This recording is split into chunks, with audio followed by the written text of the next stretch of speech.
Hello Captains, the Doctor here. Welcome back to more Let's Play Star Trek Online. This is going to be another guide. This one is going to be my engineering guide for the Season 11.5 Skill Revamp.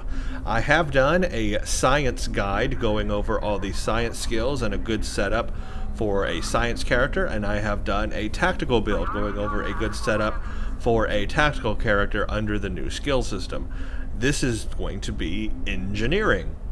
I will link to the other two in case you've missed those. Now, I will say this real quick before I go into all this. I have spent the least amount of time with engineering skills so far under the new skill system. I've spent most of my time in-game on my science character because I'm spinning up a new ship there that I'm going to do a review of in the future, so I've been spending a lot of time with that ship. And then also I've been spending a lot of time on my tactical character lately because there's a ship I'm going to be doing a review of, in fact, right after this video as well. And so I've been spending a lot of time in those two careers lately, and I haven't actually spent a whole lot of time in the engineering career recently. So that means I have the least amount of experience so far on the engineering side setting the skills. And the way I kind of looked at it is that there are maybe perhaps two different kind of ways that you can go into setting your engineering skills on an engineering character. And I guess the one way that I thought of is that, number one, you want to be a super awesome tank as an engineer, maybe flying cruisers, and you want all tanking abilities. You want the ability to absorb damage, heal from damage very quickly, and be a tank. But within that role, you may not be doing the highest amount of DPS because you're going to have to sacrifice tactical or other science abilities or whatever to put them into those engineering abilities to be tanky. So that's one way you could drive your character. A different way you could do it is to be a little bit more balanced and have both tank and DPS. In other words, put a lot of points into tactical, but equally divide those points between engineering and have a tank slash DPS character, so where you're still doing damage but you're still doing tank, but you're not going to tank as well as a character who puts most of their points into engineering, trying to be a tank that way. Those are the kind of ways that I thought about approaching an engineer. Now there are, of course, an infinity different ways that you could approach being an engineer. And it's also going to depend on what type of ship you're flying. You may not be flying a cruiser, you may be flying an escort or a science ship. That's okay. So what I mean by all this is the skill layout that I'm about to show you is my own devised layout that works for me right now, but it is not the end-all be-all of a ship build. In no way do I claim that this is the best build you could ever make. In no way do I claim that this is perfect. This may not be for you. This may be totally alien to you and you wish to do something completely different. That is totally okay, and by all means do something different. You don't have to do what I'm showing you. All I'm doing is showing you two different ways that work for me. First, I'm going to show you the balanced way. Then I'm going to show you the tanking way, if you want to be like a true tank engineer, cruiser, whatever. So this is my character, the Last Doctor. He is my balanced build. He's one of my main characters, and he is going to represent my balanced build from being an engineer standpoint. That means I'm going to divide equally the points between engineering and tactical, and then put any into science that I may need. And that's how I built this character. But then after I show you this build, I'm going to log into my other character and show you my pure tank build character, which I have even lesser time spent on him, but he is going to demonstrate what is possible there. And one of the features you can get when you put a whole lot of points into the engineering system, one of those specialized, enhanced features you get at the very end there. So let's first bring up the skill system here. You'll see I am a Starfleet engineer, level 60. Let's go to skills. Skittles. These are my skills. I'll make this full screen so you can see. Here's what I've got, folks. Okay, as you can see, I have 18 in engineering and 18 in tactical. So I mean, it is split right down the middle evenly between tactical and engineering. And then I have 10 in science. And those 10 that I've spent in science are not for science powers. They are for tanking powers or healing powers. They are to aid the tanking part of this build, as well as the DPS, because there's one feature I think that's very important in the science skills for any character if you want to help do more damage, and I'll talk about that because it's one of those lower skills. But first, let's go through this whole thing. As an engineer, your tactical skill points are still going to be important to some extent, because you are still going to need to do weapon damage and torpedo damage if you're using torpedoes and all that stuff. So I think on any character, this has been the same true on my science character and my tactical character, is that I think energy weapon training and projectile weapon training should be maxed out on any character no matter what. That should be like the first thing you do, because that's going to give you the best energy weapon damage you can get from your ship, energy weapon skill, and the best torpedo weapon skill from your ship. I just think these should be a given. These should be on any ship. So on any of my builds, even the tank one I'm going to show you after this one, on any of them, I think these are a given. Now, what I've done here is I have put some into shield capacity, because again, I am building this character as a both tank slash DPS.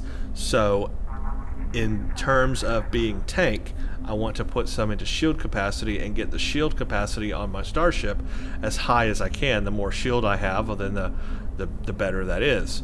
Now, typically, cruisers don't have the highest shield modifier. That is actually science ships. However, they still do have a pretty good shield modifier, and definitely higher than escorts. So you can still get a pretty good shield capacity out of a cruiser, especially if you have a high capacity covariant shield and you put that in combination with this max shield capacity and all that, and you put a shield console on that maxes shield capacity, you can have a very high shield capacity on a cruiser, and that's definitely going to help. So that's where I use the science points, is to help me with tanking here. I did not do shield restoration because I'm not worried about the shields restoring themselves so quickly. That to me is just not important. I can use a shield heal and instantly restore my shields, and I don't have to worry about them coming back over time so fast. That would be more of an escorty thing, in my opinion. But what I did do here under engineering is hull capacity. So this is the first tier is plus 50 to hull capacity. Then you have plus 35 added on top of that, and then a plus 15. So diminishing returns, obviously, as you go down to tier 3.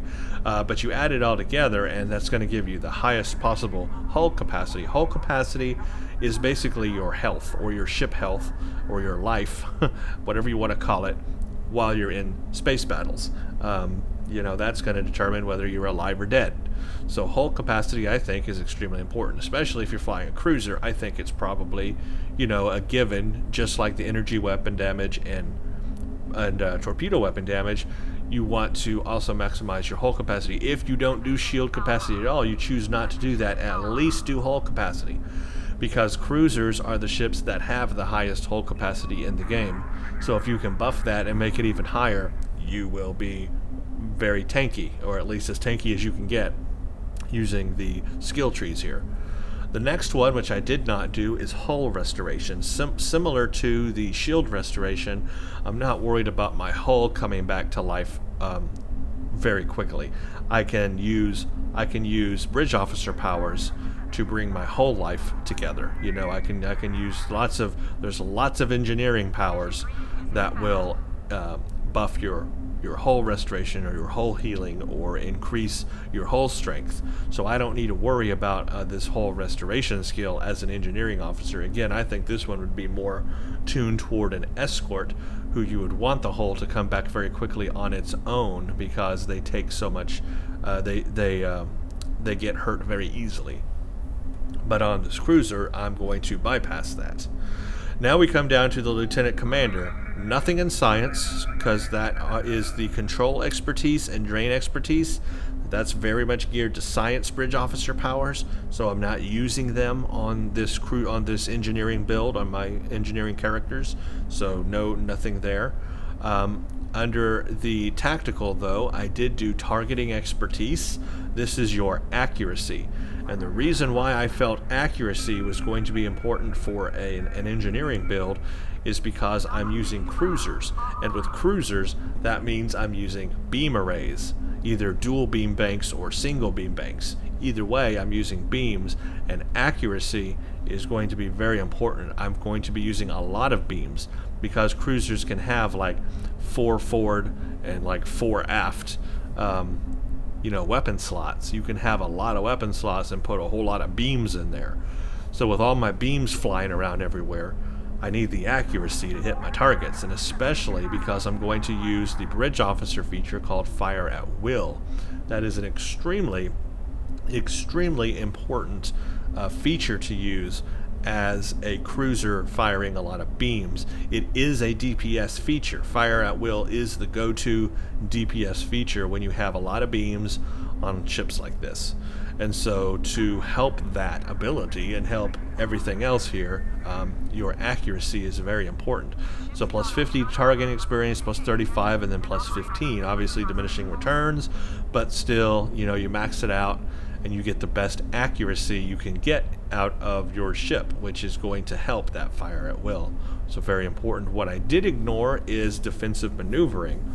Because I am not an escort, I'm not concerned about moving quickly. Typically, cruisers do move slowly. Their turn rate is slow. So I'm not going to be zipping and zooming around everywhere very quickly. I don't have to worry about my maneuvering. I'm also not going to be using any of those tactical powers that come with that, like alpha, beta, gamma, omega, delta. Those maneuvering abilities, I won't be using those on a cruiser. So defensive maneuvering, out the window. Also, impulse expertise. I decided to put my points elsewhere. Now, this one, it could be debatable. You could possibly put some points into impulse if you wanted, because like I said, cruisers move slowly. So if you put all these points into impulse expertise, it says this skill increases the speed and turn rate of your starship. Well, you can make a cruiser move better with this, for sure. This would help a cruiser move a lot better. But the problem is it doesn't really aid in things like being a good tank or doing more DPS. It's really not going to help your cruiser. In an escort, it would help because you can fly in quickly, do your damage, and move out. So, and the faster you move, the more defense you gain, the less the enemy hits you. But that's because you can't tank as much damage. But on a cruiser, you can tank that damage. That's the whole point. You can fly in slow and take all the damage that they're doing to you, and then do the damage to them, and then fly out. So you don't necessarily need to move fast. You can. It's okay to move kind of slow in a cruiser, as long as you build up that tank part of it. So I decided to put my points elsewhere to save them for other things. For example, electroplasma systems. The skill improves the speed at which power can flow between all your subsystems. This is extremely important because, like I said, you can be firing a ton of beams, and that's really going to drain your power fast. One way to get that up here is to put skill in electroplasma systems and tier 2 of that, which is plus 40 to electroplasma flow systems, and that's going to help that power get to where it needs to go a lot faster. Now, a lot of people will argue if you do this, you don't really need an EPS console on your ship either. People have noted that I do like to do that. I like to have an EPS console on my ship in combination with tier 1 and 2 of the skill system using EPS. Yes, I do, and that's because I like an extremely high EPS, as high as I can get it, especially if I've got a ton of beams or a ton of dual heavy cannons or a ton of whatever. If I have a lot of weapons, if I have a lot of things I want to fire and do damage and stuff, heck yeah, I want the highest DPS I can have. Some people debate that you don't need that console now, but I still like it. So that's a thing. I did also, instead of doing impulse expertise, I did this impulse energy shunt. This skill provides direct bonuses to the transfer of power that occurs when using full impulse, allowing your weapon, shield, and auxiliary subsystem to maintain a higher power level. By default, activating full impulse will set your engine subsystem target to 100, while all other subsystems drops to a target of 5. By investing in full impulse energy shunt, these targets are increased to 125 for your engine subsystem and 25 in all other subsystems. So basically, you guys have seen this. When you go into full impulse, all your other energy levels drop to nothing, and your engine level increases, a lot. And that helps you get around space really quickly. You can get to your enemy really quickly, but when you drop out of that, you have to wait for those power levels to come back up. Now, of course, a really fast EPS can help with that, but this power shunt can also help negate that fact because it starts off at a higher value than it would before. Before, it would start out at 5 on each subsystem. With this, it only goes down to 25, so you're starting from a higher point, enabling that feature. So basically that means you're going to get back to those good power levels even quicker with this energy shunt. And that's good for a cruiser because, like I said, they move slowly. So this allows you to fly into your target really quickly with full impulse and then pull out of full impulse and then have all your power numbers come back even quicker. So that to me is very important on a cruiser, and that's why I put that there. Now we come down to Commander. These two I did fill out on the tactical side. Weapon amplification. This skill increases the bonus damage that your weapons inflict when landing a critical hit. So this is more critical hit damage. That is the go-to way to get more DPS or damage out of any character, is obviously to land more critical hits and then more powerful critical hits. So this helps inflict a critical hit, and then this one, weapon specialization, gives you a more critical chance. So you have more critical severity and more critical chance added to your weapons, and that's going to help you do more damage. Again, I wanted this build, like I said, to be a combination of tank and DPS. I don't want to give up my DPS abilities on a cruiser. I still want to be able to do a lot of damage, and one way I can do that is by landing a lot of critical hits and doing a lot of critical severity. So I kept those maxed out here. On the science end, this one leans more toward the tankiness. I did do shield hardness. This skill increases the amount of incoming damage negated by your shields. By default, each point of shield subsystem power negates 0.2% of the damage that your shields take. Every point of shield hardness will negate an additional 0.2 regardless of your current shield subsystem power. So power is not even a factor in this. So you've got plus 50 to shield, plus 35 shield hardness, and then plus 15. Again, just part of making my ship tankier and able to withstand or resist, in this case resist, a lot of damage. I did again not do shield regeneration. I did not do damage control. Damage control is this. It says the skill increases the rate at which your hull is passively repaired over time. Each point of damage control skill increases your regeneration rate.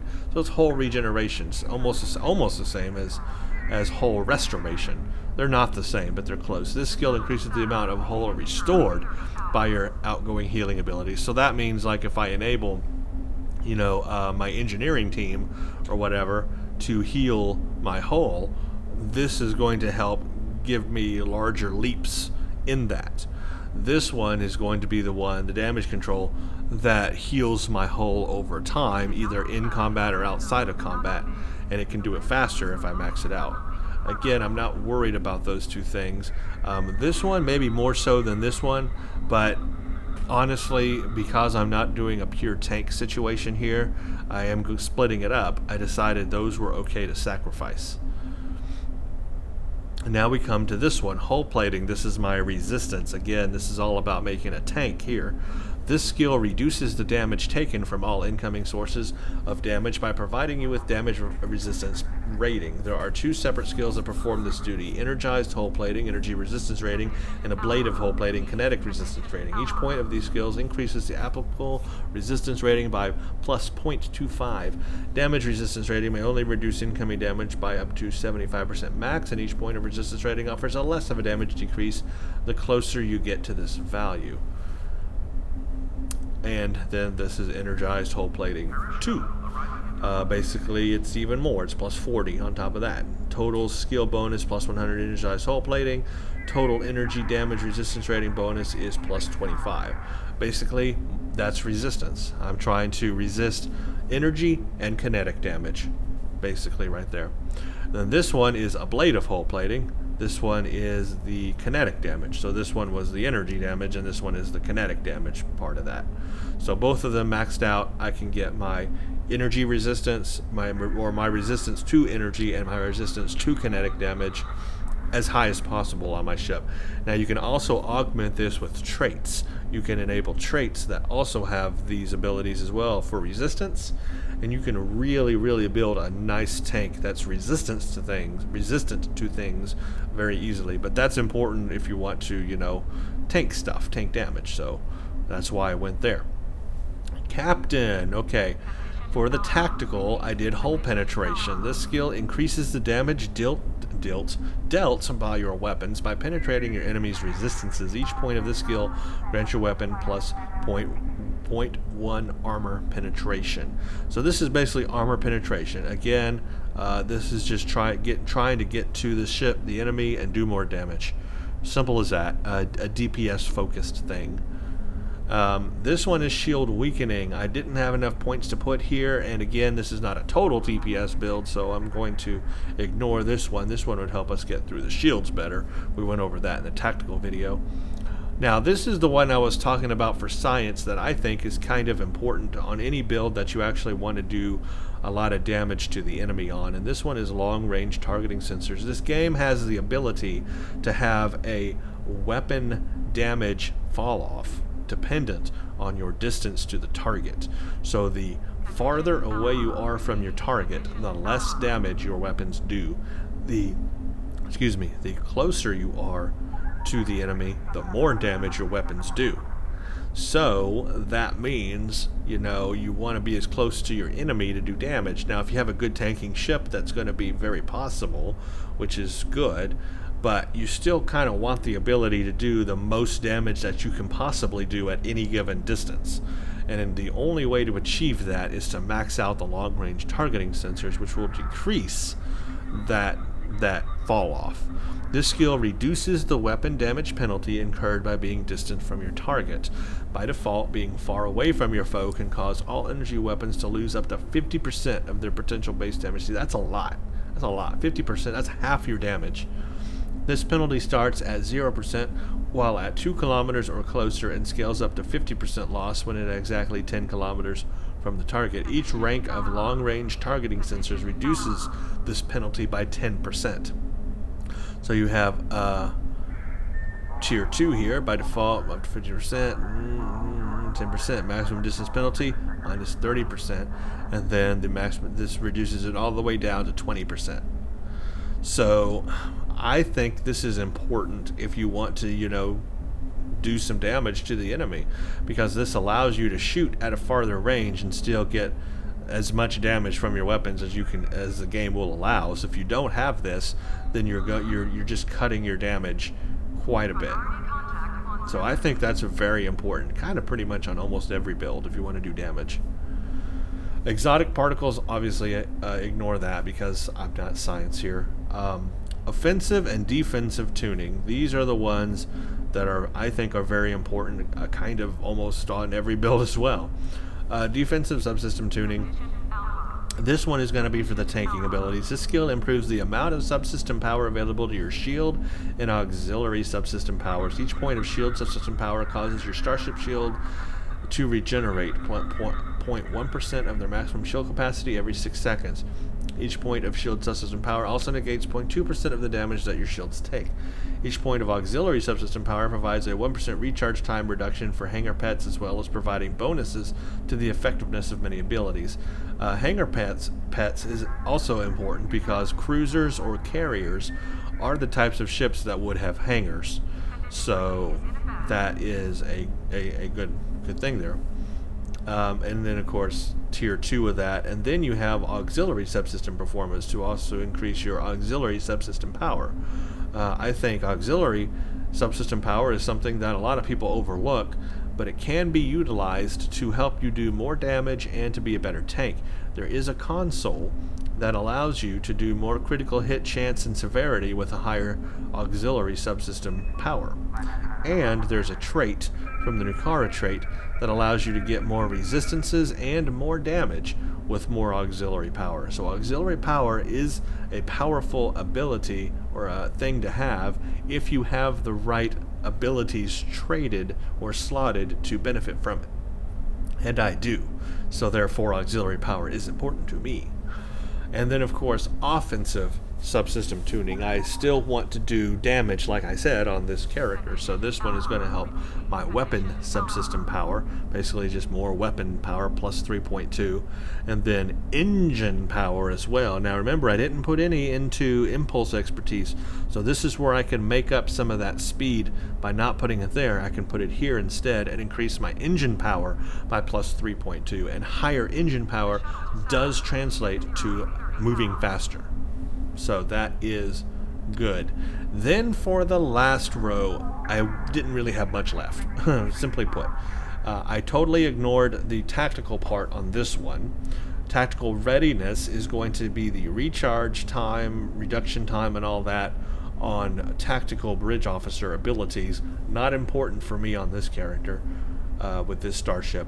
And then coordination protocols is hangar pets. Now this might be important, especially if you have a carrier and you are using a lot of hangar pets, or you're using a ship build like, let's say, the scimitars or whatever that have a lot of hangar pets. People get a lot of their DPS from those hangar pets. So if you can increase the survivability of those hangar pets, you can do more damage over time, and that's a good thing. So this might be important if you've got a carrier and you have a lot of hangar pets. So you might want to pull off on something somewhere. Maybe shield hardness. I'd pull off on shield hardness and then put more into like coordination protocols. That would be alright. That would be cool. That would be a switch I'd make if I used a lot of hangar pets. I don't, but if you did, you could. And then obviously scientific readiness I'm not worried about as a space skill.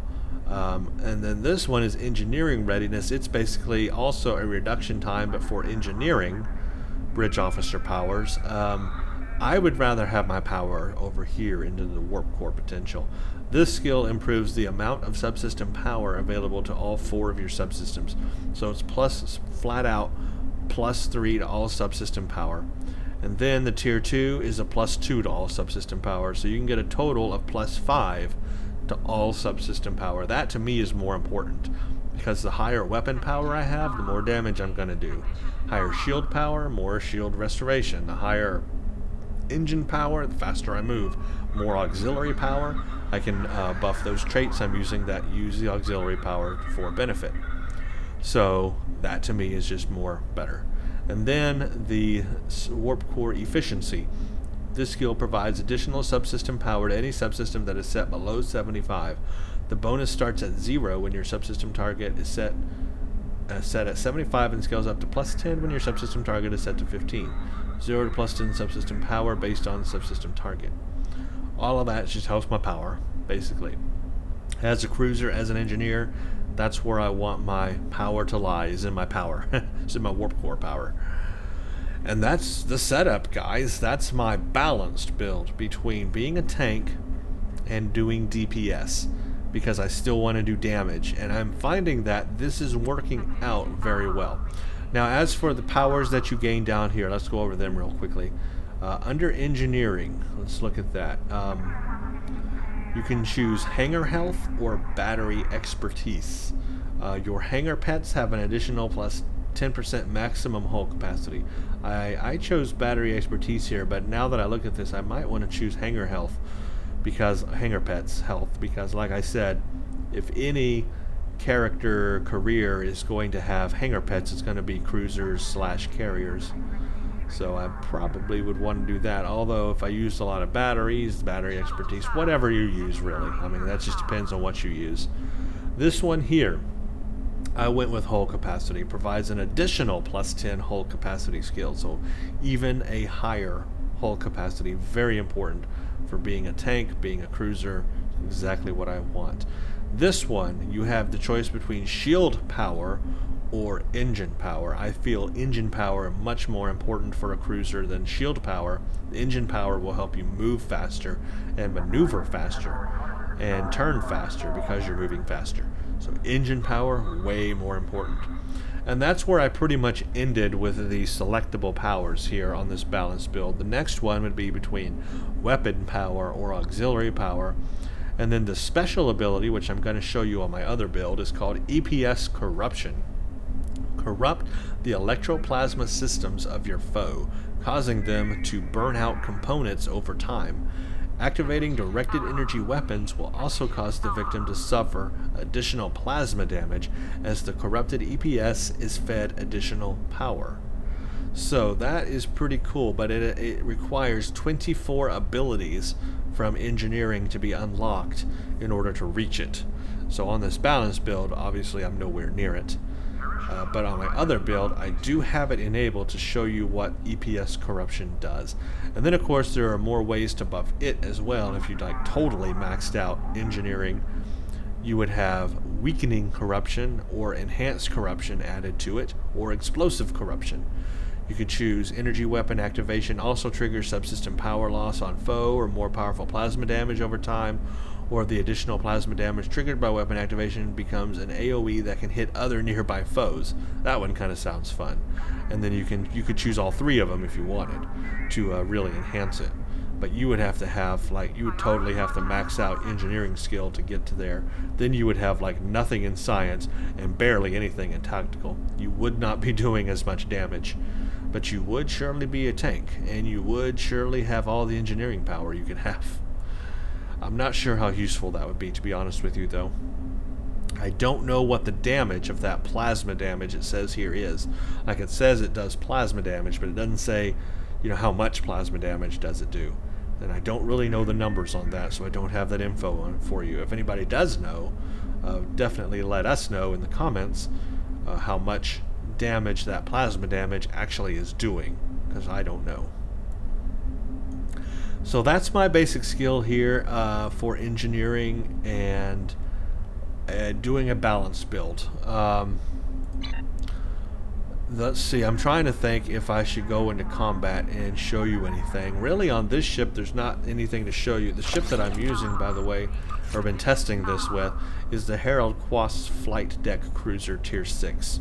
And I have been using this starship with this build, and it has been very good. I can tank very well, and I can do damage. We'll just do something really quick, because I know you probably want to see the other build where I've gone like total tank on the other engineering build. So let me just quickly pop into a patrol on this one. We won't do anything major here. Let's pop into just a quick patrol that's in this area, and I can show you at least just how well the ship does. Just real quickly, I'm not even going to do the whole patrol. I'll just, like, for a second, just so you can see. Just so you can see.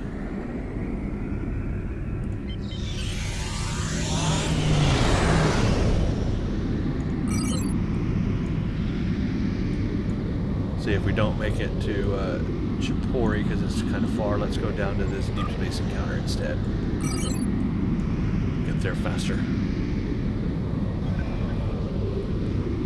And this will just give you just a little bit of idea of, you know, how this build works here.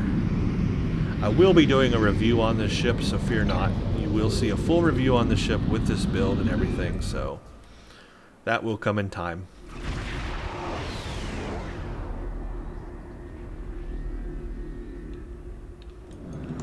So like I was telling you guys about full impulse, when I go to full impulse, you'll see how my numbers, look at that, they only drop to 25. See, that's what I'm talking about with that full impulse shunt. They only drop to 25. And then when I pull out of full impulse, they should go up real quickly. There you go. See, look at that. And I can have power to me much faster than I would normally. Warning, ship is under attack. Target's shields have failed. goes the Borg cube, bye-bye. There goes the sphere, bye-bye. And there goes that sphere, bye-bye. I haven't even launched my fighters. That just kind of shows you how powerful this ship is. And how much I can tank.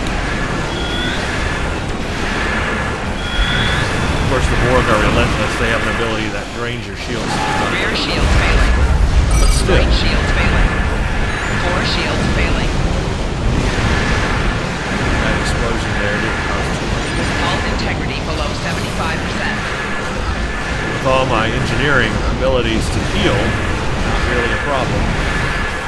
Target's shields have failed.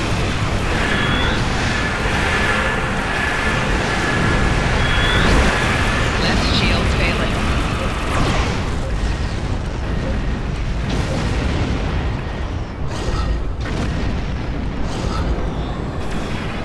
Warning, ship is under attack. Target's shields have failed.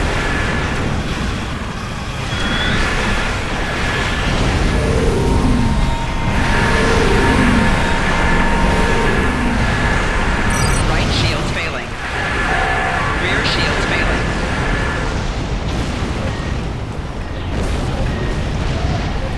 The Borg are pretty tough on shields. But, you know, even with all of that, as you can see, Ship doing is under attack. quite well Target's here. shields have failed.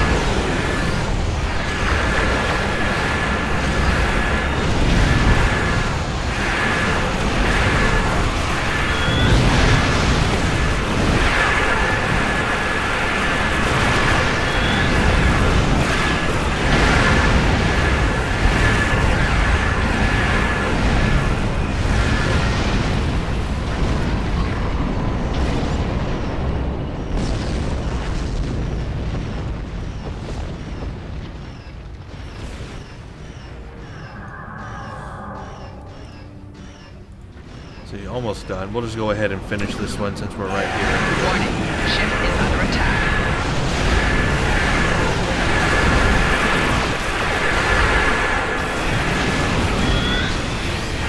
Target shields have failed. Left shields failing. Right shields failing.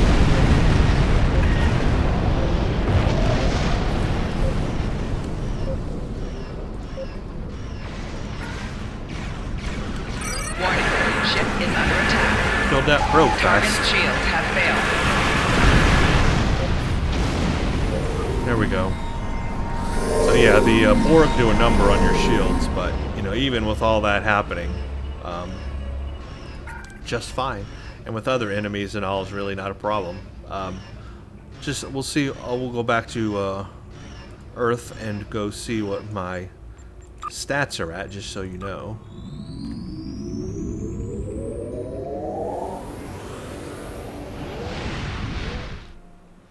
With the current skill system, what all my stats are on the ship.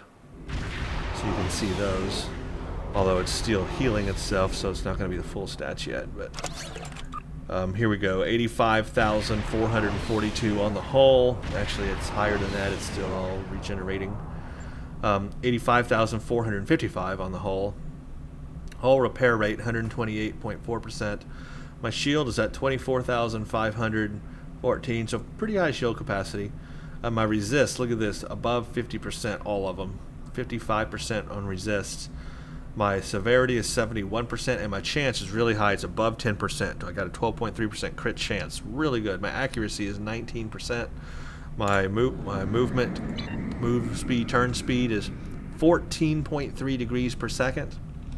So pretty good there with all those buffs that I've done. My power transfer rate, as you can see, 376%. I love having that. Again, I do have an EPS. What can I say? I like having a really high power transfer rate. If I take that off, I think it goes down, yeah, 100%. So, I mean, holy crap. That really helps. My stealth detection rating is 31.90. My bonus defense when I'm moving is 60%. So, I mean, really good stats. Really good stats. I mean, you will not have any problem with in-game content with this build. Very balanced between being a tank and doing DPS. Not the most tankiest, mind you, but again, I still want to do damage. Here's that shield mastery. Did I talk about that? I think I forgot the skill mastery. I had like 1 point left over, so I put it in shield mastery. Every several seconds you will gain shield mastery.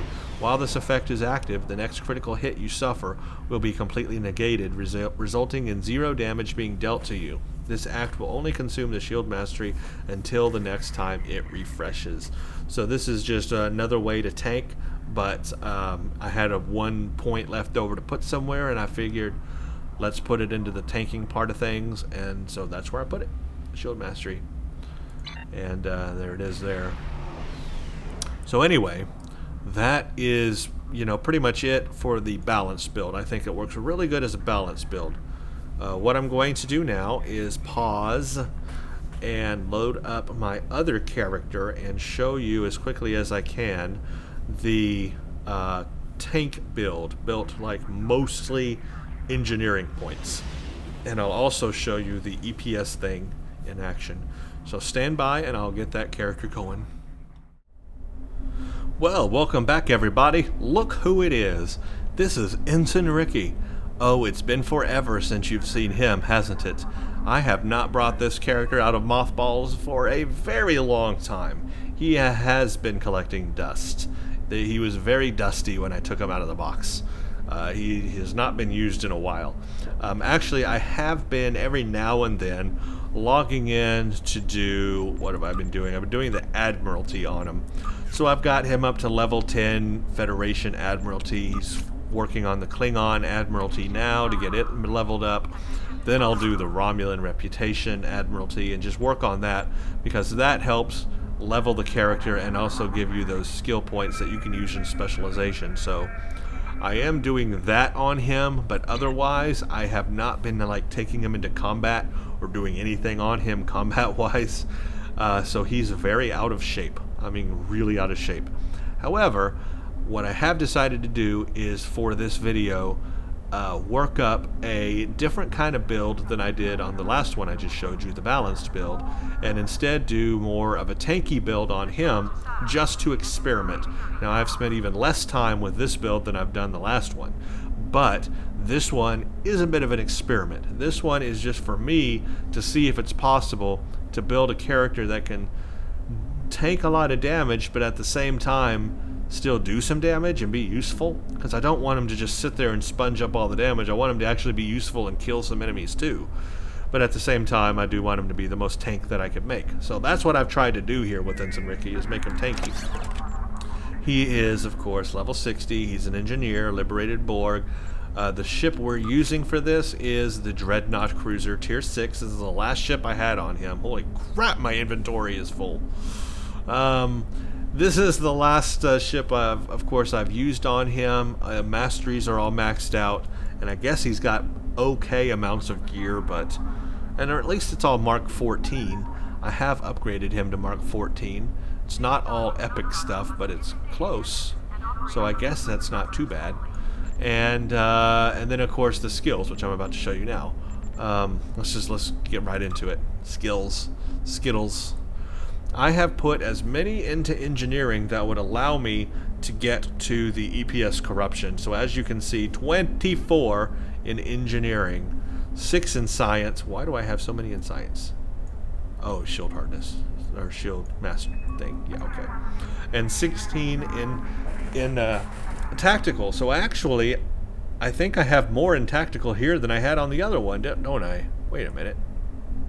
No, because see, I'm missing that. Oh, I'm missing those. Maybe I don't then.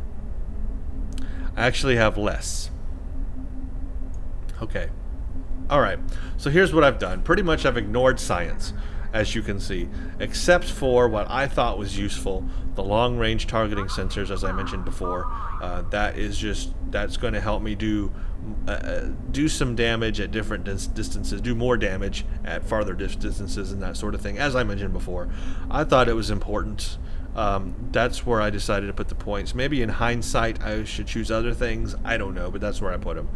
And then of course at the bottom here I had enough to put in the shield mastery. I wanted to make sure to max out shield mastery because as a tank I felt that was going to be important. So it says here, every several seconds you will gain shield mastery. While this effect is active, the next critical hit you suffer will be completely negated, resulting in 0 damage. So basically, if I get a critical hit from the enemy, it's negated. It doesn't affect me. That's great.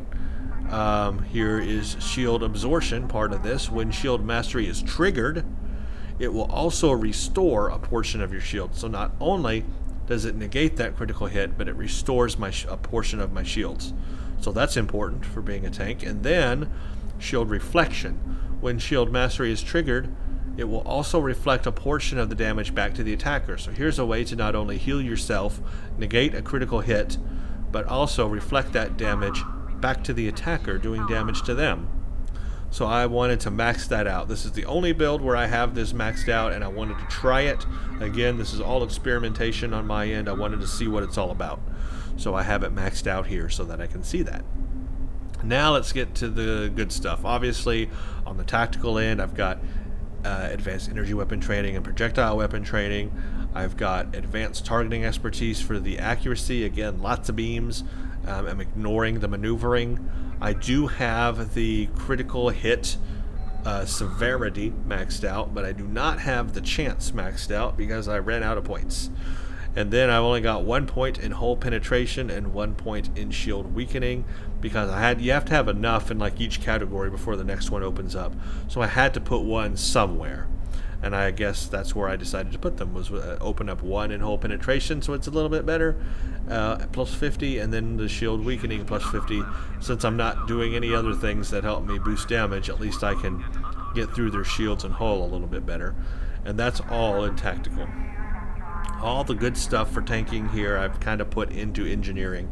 Although if I think about it, I should probably put some into shield restoration and shield regeneration. Because as being a good tank, I should, I guess, have the shields also healing themselves as quickly as possible, and then be able to heal as much of my shield as possible when I do use a bridge officer ability to heal it.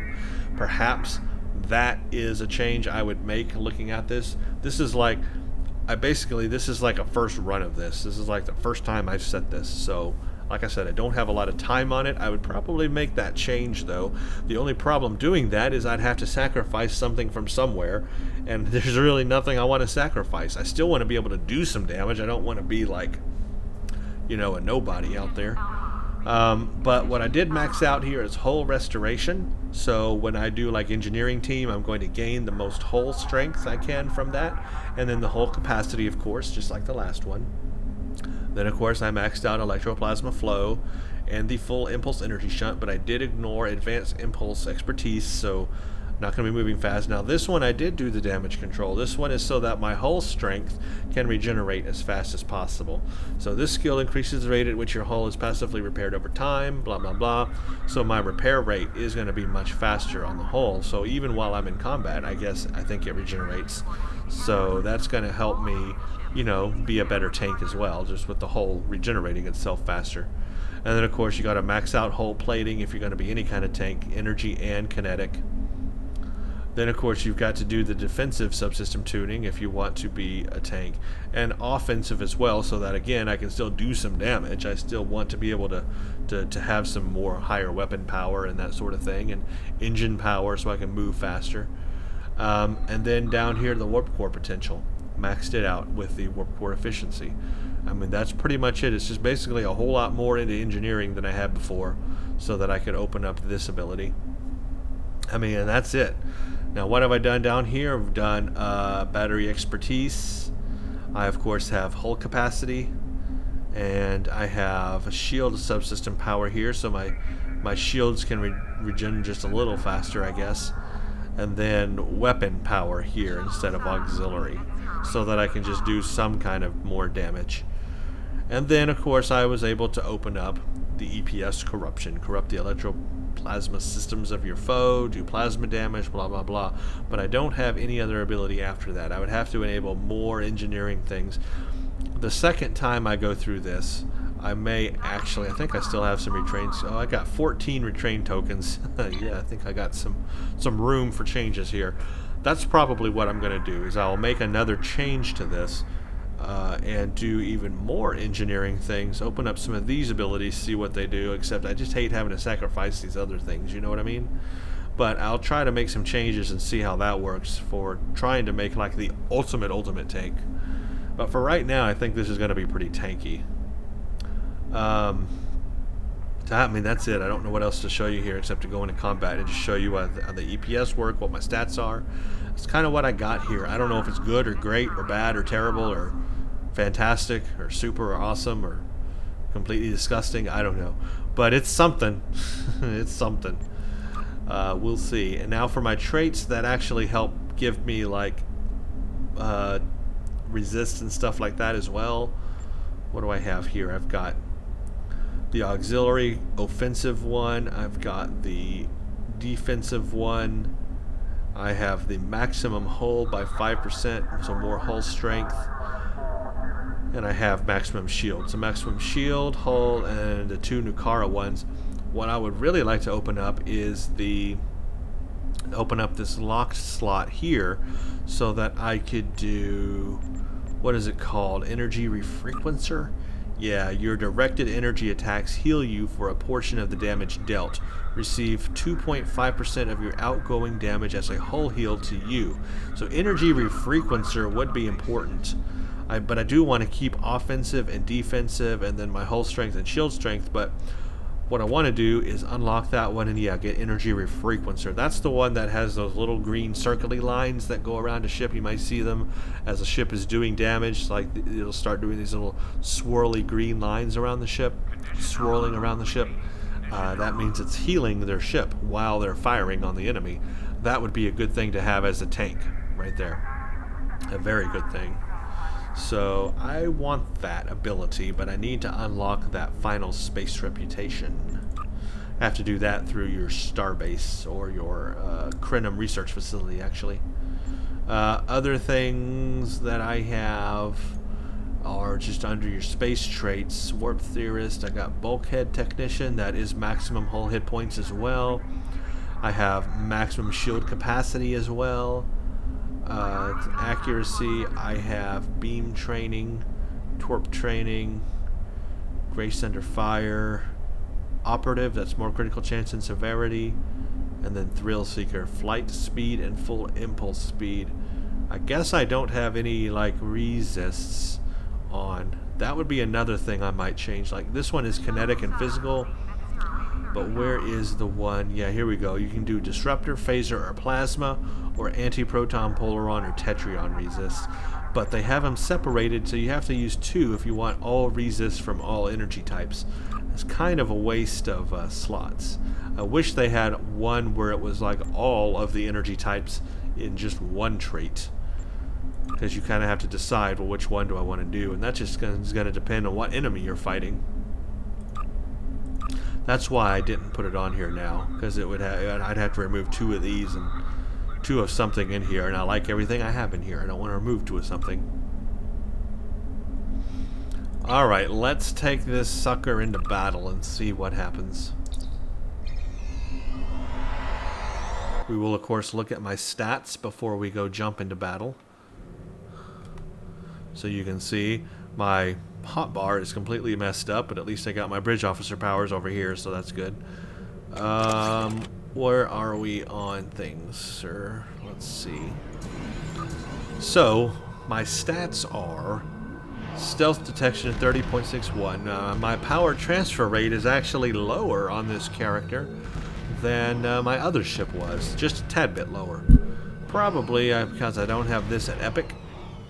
Yeah, I'm missing 5% there anyway. Okay, my bonus defense, let's see what happens when we move, is, what is you? Wow, 63% defense. That's actually higher than the last ship I just had, so that's cool. And look at my hull strength, almost 90,000, so that's definitely higher than the last ship I just showed you guys. A little bit, not a whole lot, but a little bit higher. Hull repair rate, I think that's higher, 179.6%. My shield regeneration, though, look at that, 536.7 shield regen a second. But look at my shield capacity, terrible, 12,613. And on my other ship, I just showed you guys, it was 24,500 something. So this shield is not good. I'm using the Soul Defense covariant shield here, and it's not epic. So my shield capacity, and I don't have a shield capacity console either. So my shield capacity is very low. So already I'm starting out with not a very good shield capacity, to be honest with you. And my resist are just a tiny bit lower than they were on that other ship. They are 51% here, and it's 55% there. My crit severity, however, is at near 100%, so that's higher than the last ship. And the crit chance, though, is lower at 9%. But the accuracy is way higher at 43%. Wow, things are all over the place here. I'm not sure which is better. Things are just all over the place. But my turn rate is terrible. 10.8 degrees per second. I think it was 14 on the Herald one. So skills are back and forth here between these two builds. Back and forth. Some are better, some are worse. I'm not sure how that's going to work out, because that shield strength is terrible. The shield strength was a lot better on the Herald one, and you guys saw how detrimental the Borg were being even to the shields with the 24,000, and these are at 12,000. So that's terrible. I'm going to have to work on this character. Like I said, it's been sitting in the dustbin for a while. I haven't done much with him, so that sucks. Let's go to Argala. How about that? Where are you, Delta Quadrants? And let's see how this works.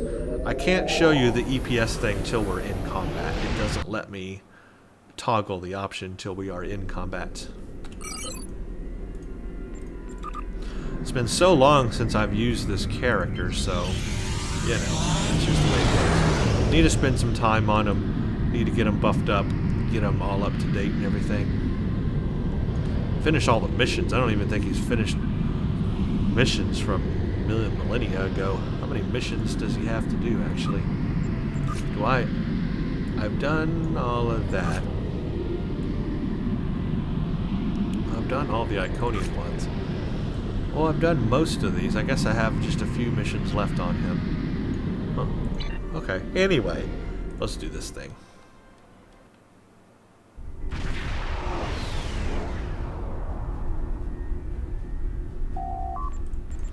Alright, let's look at this feature real quick.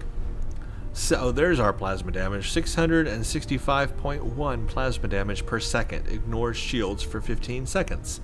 When target fires an energy weapon, there's a 251.86 plasma damage. Enhanced corruption and explosive corruption and weakening corruption. I don't have any of those.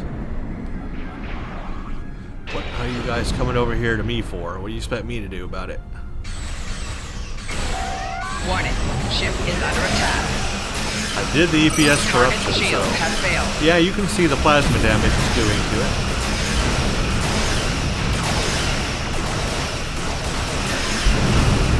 Oh, there you go.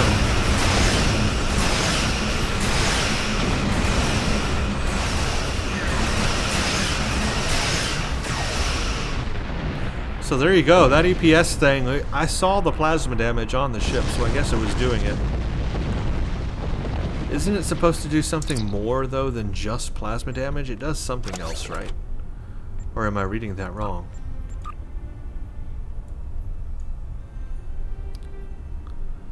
Alright, corrupt the electroplasma systems of your foe, causing them to burn out components over time.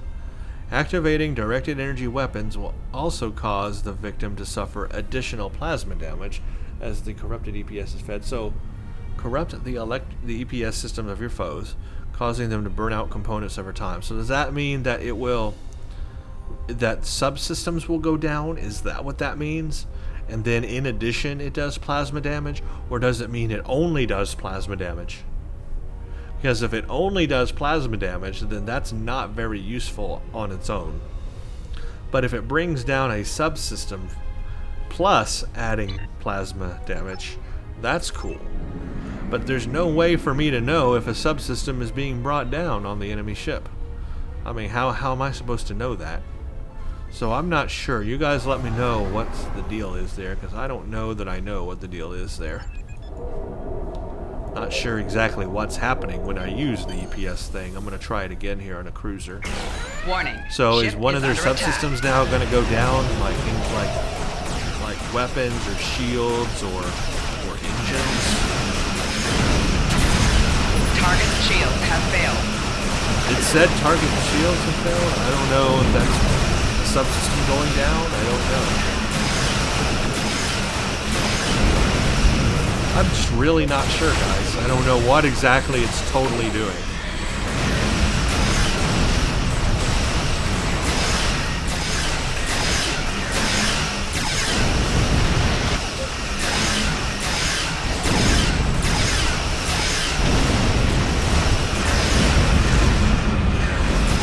I'm still doing a very, very good amount of damage. I mean, really no complaints. Target shields have failed.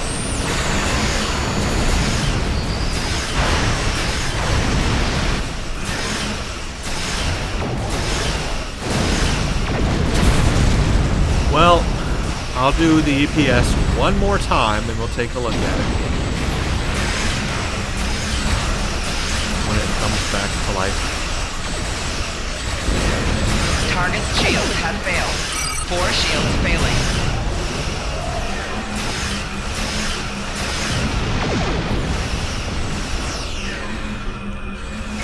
EPS, and yeah.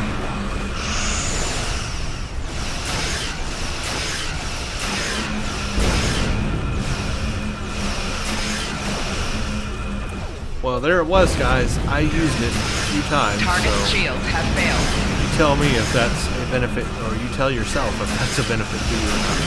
If it's a benefit to you, do it. If it's not, no. I don't know that many points in engineering is actually worth it or not. I just don't know.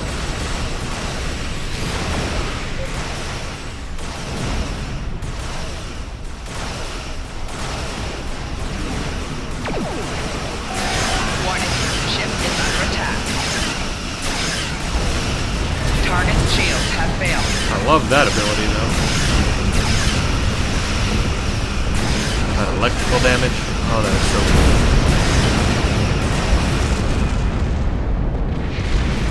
Anyways, this is a pretty good build. I mean, you can see I've got no problem tanking damage here. I mean, I guess everything is doing what it should be doing. Subsystem overload counter. That must be part of the EPS thing. Got 10 counters on or something. Now it's gone. Well, anyways, let me pull out here. That, my friends, is what I've got currently on the engineering side of things in the skill system. I've shown you 2 different builds. One with a balanced build that can do a lot of damage. One with more of a build toward tanking and less on tactical stuff. You can kind of determine what works best for you. And that's where I'll leave it. But hopefully that has helped somebody. Again, I make no promises that this is the best or near the best build ever. It's just a build I'm experimenting with. Same with the other one, really. I mean, they are working for me now. I'm going to keep at it. I will spend more time with engineering, and over time, maybe even learn more things about how to, you know, make things. I think the way that builds typically go, though, is that you just have to figure out what works best for your combination of A, ship, 2, bridge officer powers, and 3, traits and powers that you have slotted to yourself and your ship and everything else. You have to take all of that and make a build that fits your stuff. And when you do that, it can be pretty solid. Anyway, I hope you all have enjoyed this guide to the engineering skill system. Now that I've done all 3, I'm pretty much going to leave it at that. And if there's anything new that I discover over time, or any other builds that I find work better, then I will make updated videos. Otherwise, I'm going to conclude this as my new Season 11.5 Skill Revamp build guide for science, tactical, and engineering. So I appreciate everybody having an interest in this and watching. I know this video was a long time coming. I appreciate the patience. Thank you all for watching. Stay tuned for the next one.